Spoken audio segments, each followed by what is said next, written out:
Welcome to Cornell Marine Program's Cornell Marine's Digital Learning Podcast. This is our 10th show. The main topic of this week's show is lobsters. Good morning, Mr. C.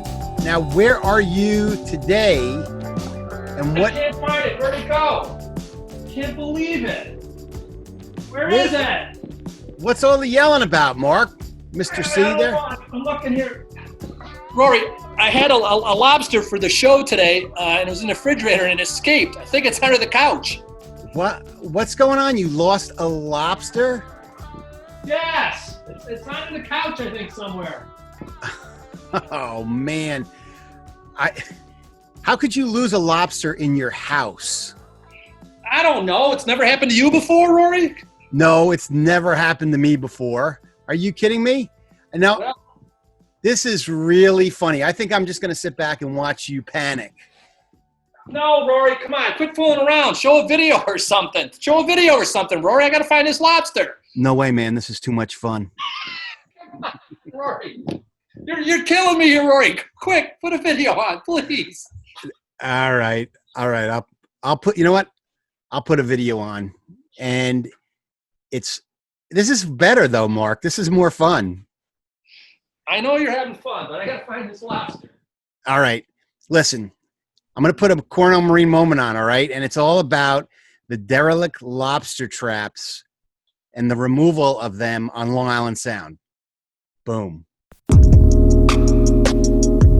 What had been a prevalent, dangerous structure on the bottom of the Long Island Sound in past years? Hi, I'm Rory MacNish, and this is a Marine Minute Monday. With the collapse of the lobster fishery in the late 1990s, thousands of traps in the Long Island Sound were abandoned, leaving behind active derelict traps that can continue catching lobsters and other sea animals. This is known as ghost fishing. Since 2010, Cornell Marine Program, along with local fishermen, have been collecting these derelict traps to help clean up the Sound and reduce this marine debris. This effort is known as the Long Island Sound Derelict Lobster Gear Assessment, Removal, and Prevention Project. To date, a total of 16,610 derelict lobster traps have been recovered from New York waters, equating to 376.7 metric tons. All traps have been recycled. With an additional grant from NOAA, CCE continues to conduct trips with the goal of collecting 3,500 more traps from the Long Island Sound in 2019.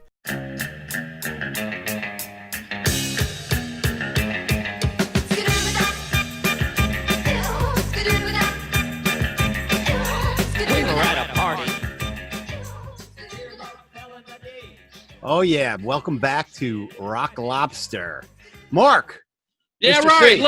look where I found the lobster. No way. Yeah, What it is somehow that? got outside in this cool chair we have. Well, I'm glad you caught your friend. How did he get up on that? What is that anyway? This is a really cool chair. We went to an island off the coast of New Hampshire Okay. and at a raffle. And we won this chair. It's actually made of the same materials that a lobster trap is made out of. Oh yeah, you know, we saw one of those up at the Gloucester Adventure Center there that they have. Yeah, it's pretty And, cool. Down here is like a place where the lobsters would go in, like they were to go in. It's called the kitchen. Yep. And over here, actually, there's a little thing made of a lobster bait bag. You can put your drink in. That's cool. That's Yeah, and very here's cool. our friend the lobster. There he is. Am I right? Is that a he? Yeah, it is a male. Maybe I can show everybody later once we get back in my office. Okay. All right. Yeah, that's pretty cool. All right, I gotta get this. I gotta get him back. So I'll see you in a minute. All right. I want to ask you some questions. I'm dying to ask you some questions. Okay, that sounds good. All right. All right, bye. Hey, Mark, are you still there? Listen, I got a question for you before you say anything. Doesn't that lobster need to be in water? Yeah, that's a good question, Rory. Actually, lobsters can stay out of the water for a long time, actually up to 24 hours, as long as their gills are moist. Okay. And they ship lobsters from Maine. Maine's the lobster state. Mhm. They actually put moist newspaper or even seaweed in the box when they ship them. Now, it has to be salt water because lobsters obviously live in the ocean and have to be in the salt water. Fresh water, Mhm. will actually kill them. So you need to use salt water. So it's a really good idea if you have a lobster, keep it in the refrigerator, keep it cool, before you cook it. And I usually try to tell people, try to eat the lobster the same day as you buy it, when you bring it home. Now, before you had said that I had said, is that a male? And you said it was a male. How did you know it was a male? Well, let me get the lobster here. Can you see my friend the lobster? Yep. Okay, so when you look at the lobster, if you look at the tail, get a closer look at the tail here. There's these little appendages here. Oops, they're called swimmerets. And the first pair up here toward the main part of the body, this one, my finger's in the way, right here that are big. Maybe I should get a pencil. Hold on, or a pen. Yeah, that'll work. Okay, so the ones that are up here at the top here, okay, this set right here, here we go. If they're hard and not as soft as the ones in the bottom, that means that's a male. These first two are more stiff. Lift that up a little higher for me. Sure. Lift the lobster itself up. Yeah. Okay. Oh, I see him. Yep. See him right here? This part's kind of hard. Where these are all soft, they feel like feathers. Yeah. So that tells you these are female. Where there's like a hard little part at the end. Right. Okay. Now, how long do lobsters live, and how big do they get? Well, actually, they can get very large. Lobsters can be up to 4 feet long. What? Yeah, and they estimate probably 50 years old. And I think one of the records was a lobster weighed, 44 pounds. Wow. So you don't want one that big. Obviously, you go to a restaurant to eat. Most of the time, people want this one's about 1.25 pounds. People eat one's pound and a quarter, pound and a half. Now I've seen them. Like when you go to a restaurant, they've got like a, one that's perched up in the mantle or something like that, and it's, obviously it's been somehow preserved, and they're pretty big. But 50 pounds and up to 4 feet, I've never heard anything like that before. Now, what about those rubber bands? Obviously those are claws. You don't want to get pinched by them, but what is that the main reason, or what? Well, the lobster here you see has obviously they have 2 claws. Our American lobsters here in the North Atlantic have big claws like this. There are lobsters that are found in Florida in tropical areas. They're called spiny lobsters. They actually don't even have any claws. Right. Yep. They just have, the tail. So the 2 claws here, this one here is the crushing claw, the bigger one. Right. That's for crushing shellfish like clams that they like to eat. And this one here is sort of a shredding claw here, which they use to shred up fish if they're eating, fish and pulling the meat from a clam apart, for example. Okay. And they put the rubber bands on them, obviously, when they catch them. So if you're in a fishing boat or you try to grab one, they don't pinch you accidentally. Yeah. But the other reason is that if lobsters all together in a tank or in a tub, they actually can damage each other with their claws. So they want to keep the lobsters from hurting each other. Hey, Mark, why don't we get Dan Kuhn on board, and he can talk to us about the Derelict Lobster Trap Removal Program. But before that, I want to show a little video I did for On the Water in the Field, and it talks a little bit more about the project. Sounds good, Rory. The catastrophic Long Island Sound lobster die-off, which occurred in 1998 and 1999, severely impacted the Long Island Sound waters and resulted in a dramatic drop in American lobster abundance and landings. This event negatively impacted the marine environment and affected the Long Island Sound fishing industry and coastal communities, socially and economically. Due to this decline in lobster catch and the absence of an organized disposal and storage program, the retrieval of gear was deemed economically unfeasible by lobstermen, and their traps were intentionally abandoned. The prohibitive cost of land storage near the Long Island coast, coupled with the increased cost of transporting these traps to temporary or permanent storage elsewhere, has encouraged universal trap abandonment and compounded the improper storage of surplus traps at sea. Lobster trap deployment in 1999, at the peak of the Long Island Sound lobster fishery, prior to the collapse was approximately 466,530 traps for Connecticut and New York. Trap deployment has dropped significantly, and mass trap abandonment began to occur after 2006 from resulting attrition of commercial lobstermen. The immediate threat to the marine environment as a result of this practice is ghost fishing of derelict traps. Ghost fishing is when species, lobster, sea bass, or any type of species are trapped in these traps because there's no way for them to get out. And in the long run, if they weren't removed from the traps, they would die. Derelict traps can self-bait and double their catch rate. Derelict lobster gear damages sensitive habitats and continually captures important species, leading to reduced population fitness and significant mortalities. The trap keeps fishing continuously until the vent breaks free, but a lot of these traps, the vents did not break free, so it will just continue to ghost fish on the bottom of the Long Island Sound. The unfortunate consequence is that these abandoned ghost traps in the Long Island Sound represent real mortality potential for lobsters and other economically important species.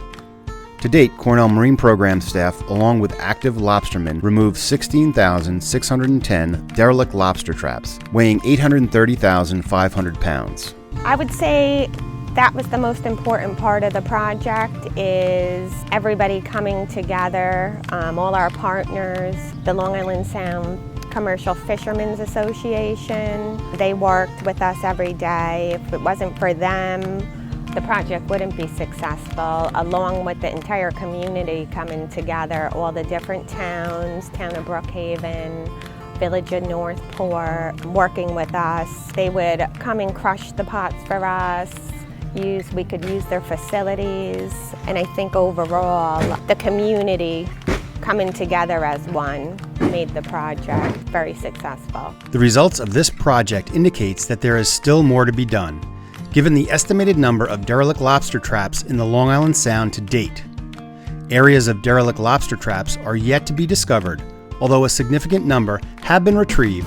Potential impacts of critical species are still occurring. I feel good about the number of traps that we removed from the Sound, and hopefully we prevented these economically important species from being trapped again. Dan, the man, what's up? How are you doing, guys? All right, Hey, how Dan. you doing?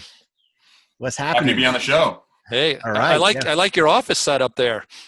You know, I spent a lot of time down here the past couple of months. You know, we're gearing up to do some projects again here pretty soon. Hopefully, you know, if the guidelines will allow it. So Yeah. Exactly. I bet you'll be glad to get out on the water again. yeah, for sure. Yeah. Yep. You got some trips planned? Tentatively, we've gotten some new funding to keep this project going, and you know, hopefully we'll be able to get out there this summer. You know, looking more likely, you know, maybe towards the fall, but you know, hopefully this summer as well. Awesome.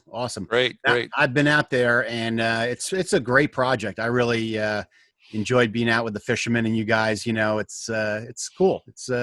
It's worthwhile too, going out there and you see what, you know, all those traps that you pull up and everything. You know, it's amazing. You know that, and those fishermen know where they are. That's right. Yeah, they're out there. They know where they are, and you know, we get as many as we can, you know, each day that we go out. So Yeah. Now on the video, they talked a little bit about ghost fishing. What does the term ghost fishing mean? So back in the late 90s, the lobster population died off. You went from an effort of over 150,000 pots to 10,000 pots to 5,000 pots to, you know, almost none. Wow. And for whatever reason, climate change, environmental factors.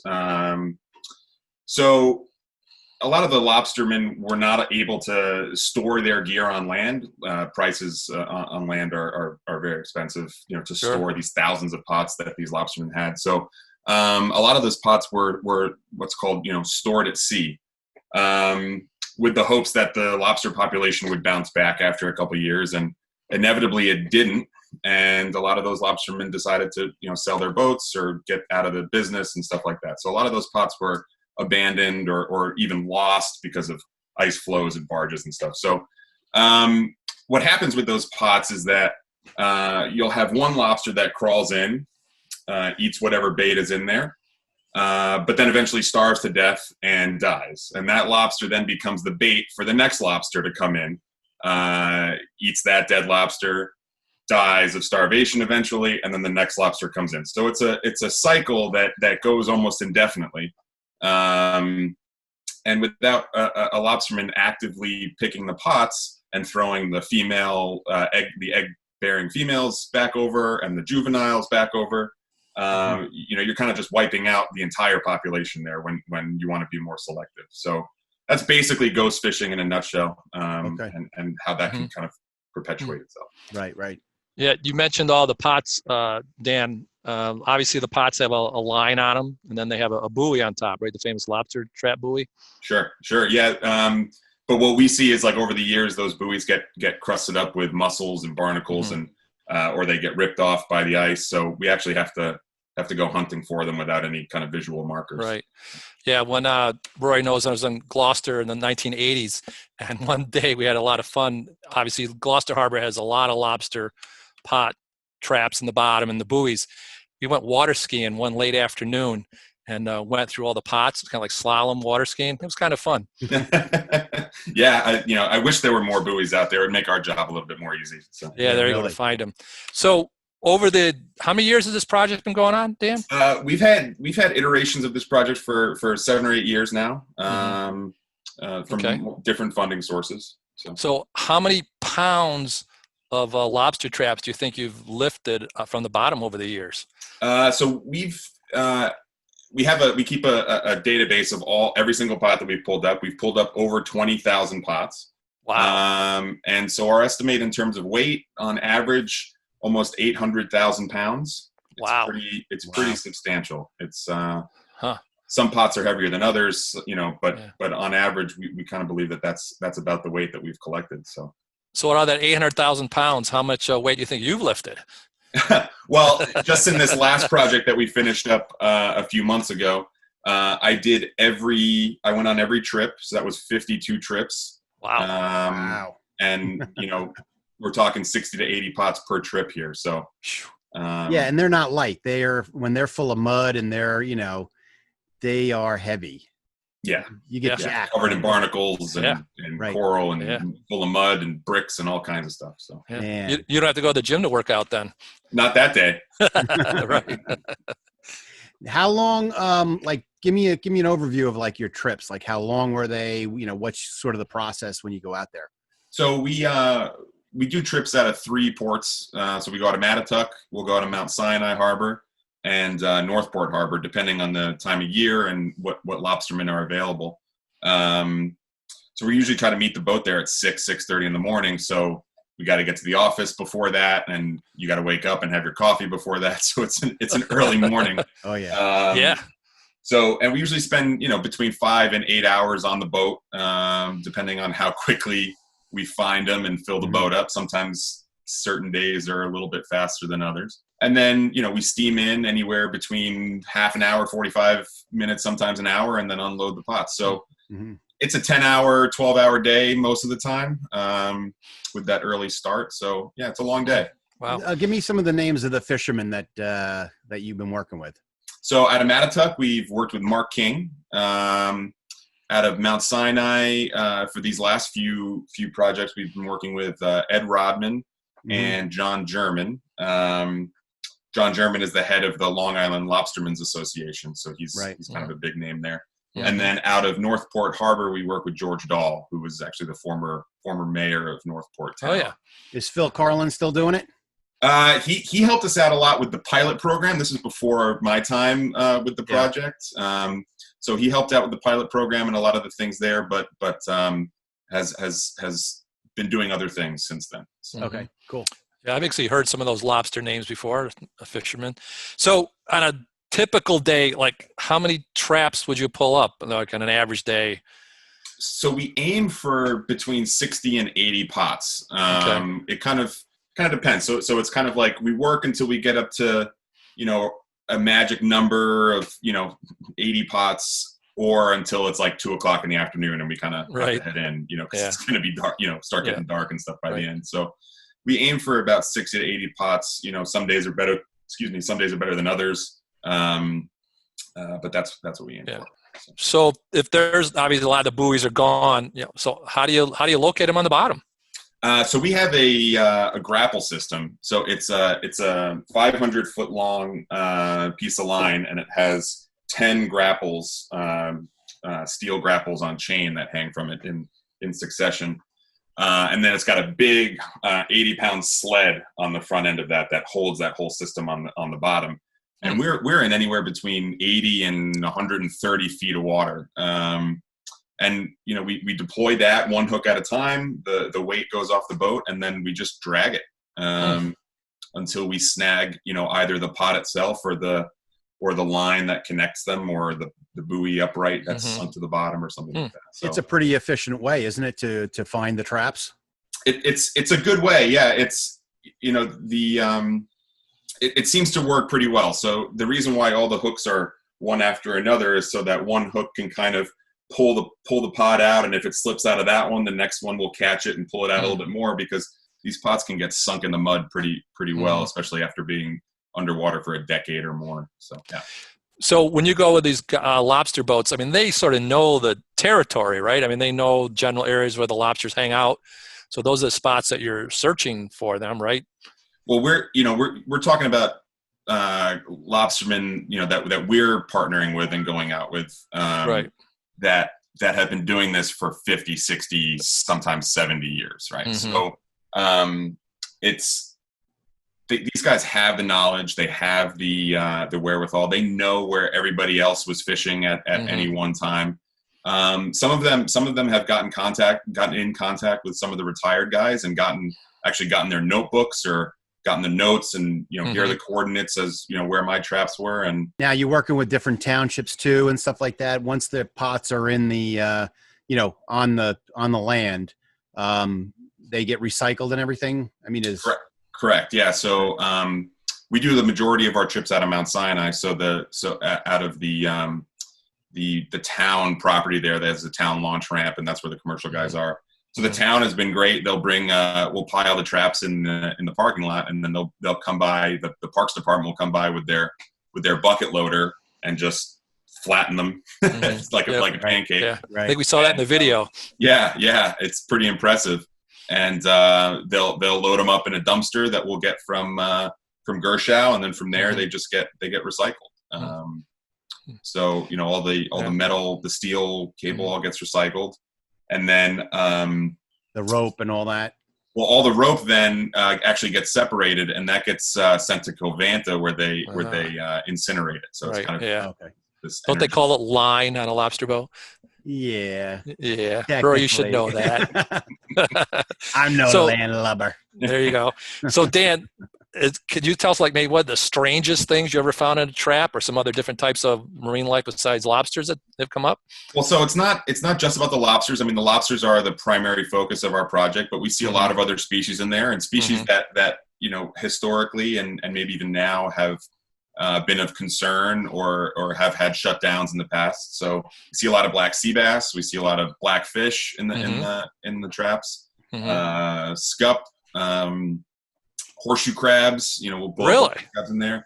Wow. Eels, so all kinds of stuff. And all of those species that we pull up, they all get thrown back, so they all go back into the environment. So Dan, tell us about your funders. Who's helping you out with this project? So we kind of alternate between our funding sources. So the current project that we're starting up right now is funded by NIFWF, the National Fish and Wildlife Foundation. Right. They've been a big supporter of our organization, not just funding this project, but other projects that the fisheries team here does. And the project that we just finished up a few months ago was funded by the NOAA Marine Debris Program. So that's straight from NOAA. So, we're constantly writing proposals. We're trying to get funding, and this is one of our most successful projects that has shown a lot of benefit and keeps getting funded over and over again. That's cool. And this really wouldn't be possible at all without the help of the commercial fishermen. I mean, there are very few of them left, and especially on the lobster side. And they come in with all the knowledge, all the technique, and they're a big help. So. Are they actually fishing for lobster now out in the Long Island Sound? I mean, is there enough for them to continue making a living? The not ones really. that are left? No. No, they're most of them are fishing for other things. A lot of conch fishing, sometimes fishing on other boats, fishing fish pots. Pots specifically designed to catch fish instead of lobster. Yeah. There's really not much of a lobster industry in the Sound right now. Okay. Well, so Dan, go ahead, Mark. So because of that, Dan, you mentioned a few people fishing now. Is that obviously the future doesn't look too good for Long Island Sound. Is that mostly, in your opinion, due to the warming water temperatures or disease, or, lobsters, I guess, are just kind of moving north, right? Well, I think we're doing, regardless of what the other factors are for this die-off or this migration, we're doing what we can from a cleanup point of view, right? There's a lot of these pots down there that, if the lobster population is going to have a chance down here, right? There could be hundreds of thousands of pots down there. Wow. They're just based on past fishing data. So, if a lot of those pots are ghost fishing, it's going to be difficult. If the environmental factors return that allow the lobsters to thrive again, it's going to be difficult with all of those pots, pots in there. Well, right. Dan, this has been cool, man. Yeah, thanks. It's it's been a fun project. It's it's one of my favorite projects that we do, and it's nice to get on the water and get a little dirty, or very dirty, as you know, Rory. Very, very dirty. That's a Mike Rowe thing, man. He could go out and cover that, because that's is a dirty job right there. Oh. So wow. And it's all it's winter, summer, all that, right? You go out whenever, right? I mean, it's we broke ice in January this past year to go out. We've gone out in 95 degree, 90% humidity, it feels like, in the summer. So we'll go out. Keep up the good work, and we'll get you back here talking about something else that you're passionate about. Yeah, sounds good. Thanks, guys. Appreciate it. All right. Awesome. Okay. Thanks, Dan. Okay, that's our podcast for this week. Thanks for watching. If you've been enjoying these shows and want more information on the marine environment and all that the Marine program does, please subscribe to Cornell Marine's YouTube channel and hit that bell for notifications when we post a video. This isn't the only content we do. Our channel is all about the programs and outreach to you. Have a great week, and see you next time.